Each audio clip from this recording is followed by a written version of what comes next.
Welcome everyone. So our today's topic is food safety and this is of class 7 and part 2 of the lesson food safety.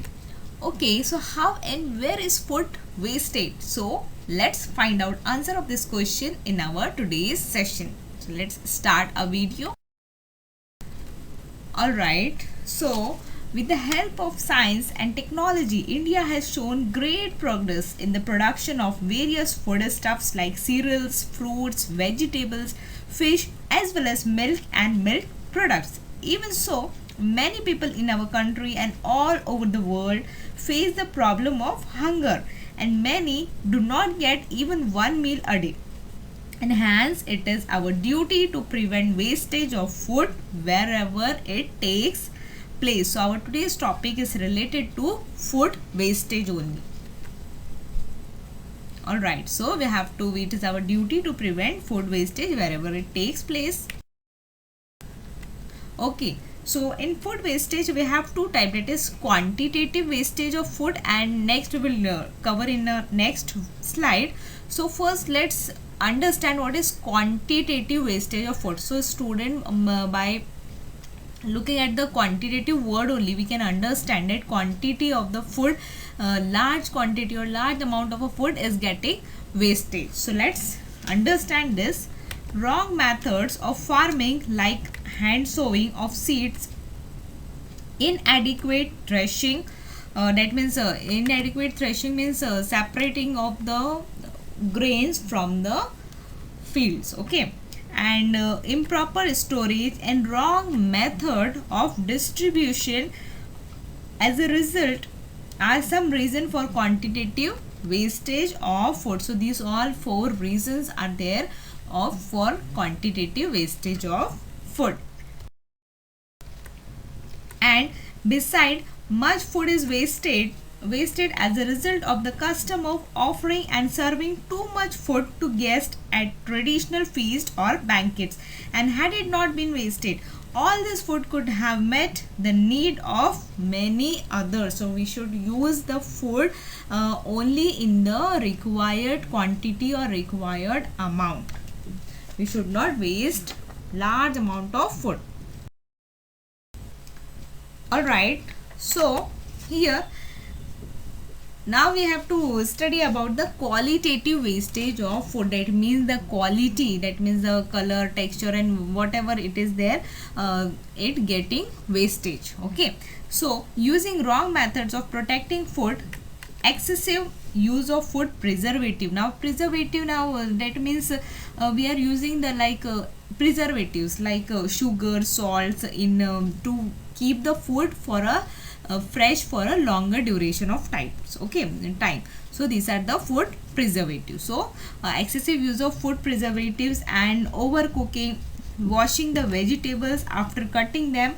We should not wash the vegetable after cutting. We should wash the vegetable before cutting. Why? Because after washing, after cutting the vegetable, if you will wash them, then the quality or the vitamins and fibers which are present in the vegetable, they are getting destroyed.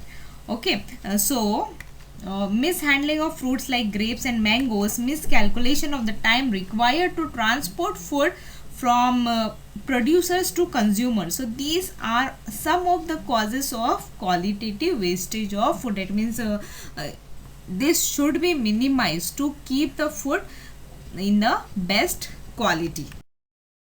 Okay, so what can you do to prevent the food wastage and spoilage? So let's see one by one. So here, serve yourself as much as you can eat. It means the quantity, we should take the quantity only in a required amount so that we can eat it completely. Okay, and avoid overcooking the food. Third one is avoid throwing away leftover food, reuse it in a proper way. And fourth one, buy only as much grain, vegetables, fruits, milk, etc. as you need, and avoid the temptation to make excessive purchases. That means we should purchase only the required grains, vegetables or fruit which were required in our house. That much only we have to purchase.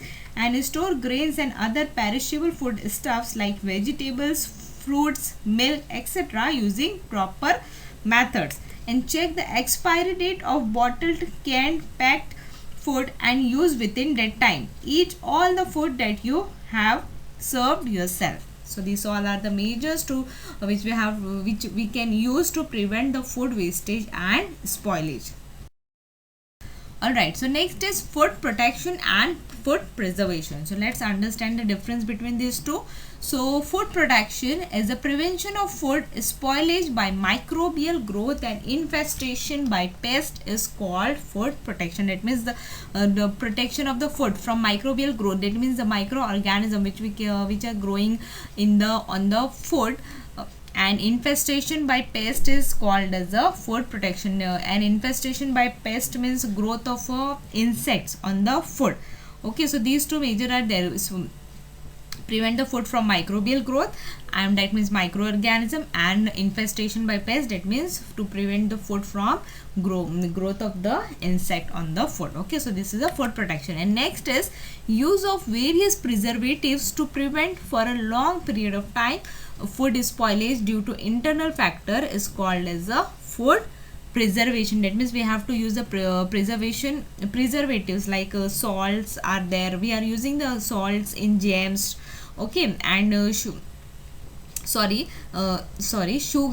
to prevent the jam, to keep it fresh for a longer duration, and we are using salt and oil also to prevent the pickle, to keep the pickle for a longer duration in a good quality. Okay, and we are using the vinegar also as a preservative. Okay, so these all are the food preservation.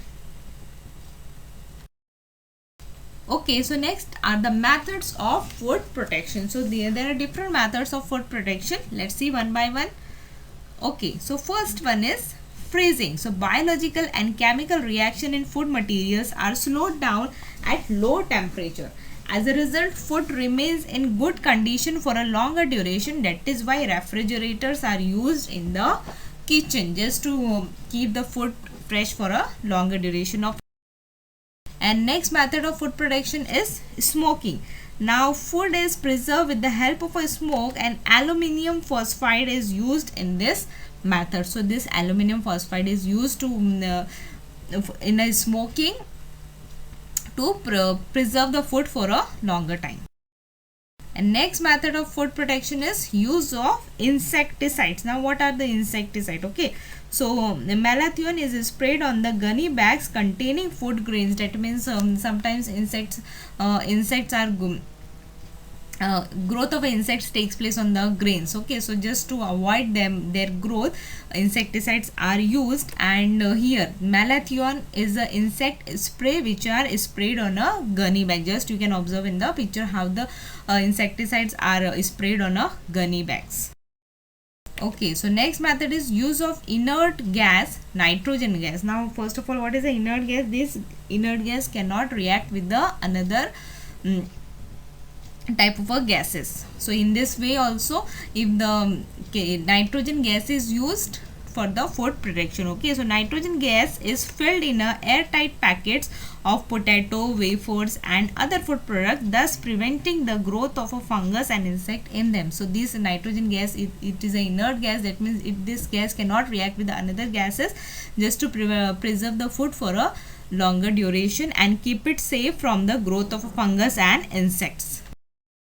Next is the use of preservatives. Okay, so there are two types of a preservative: natural preservatives, and next is the chemical preservative. Okay, so in natural preservatives, some naturally available materials like salt, sugar, oil are used as preservatives in pickles, jam, murabba, pecha, etc. And next, second type is a chemical preservative.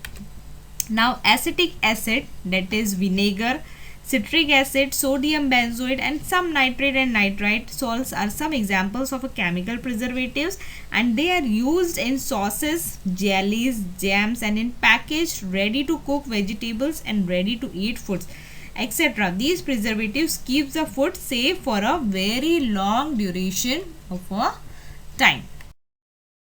And next method is pasteurization. Okay, so what is it?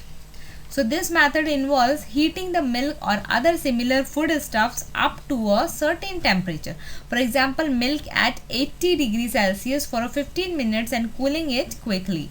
This destroys the microbes present in the milk and it keeps for a longer duration. That is, so pasteurization is a method to use the destroy all the microorganisms which are present in the milk and keep the milk for a longer duration. Okay, so next method is irradiation.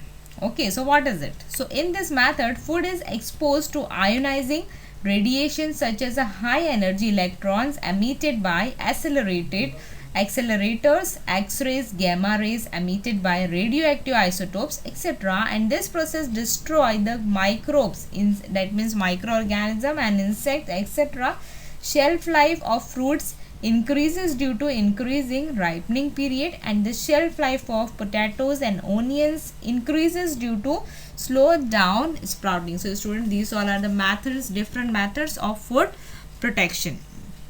So I hope you all have understood this lesson part of the lesson, and next part we will continue in our next session. Okay, so we should always respect the food and it is our duty to prevent wastage of food wherever it takes place. Thank you all of you.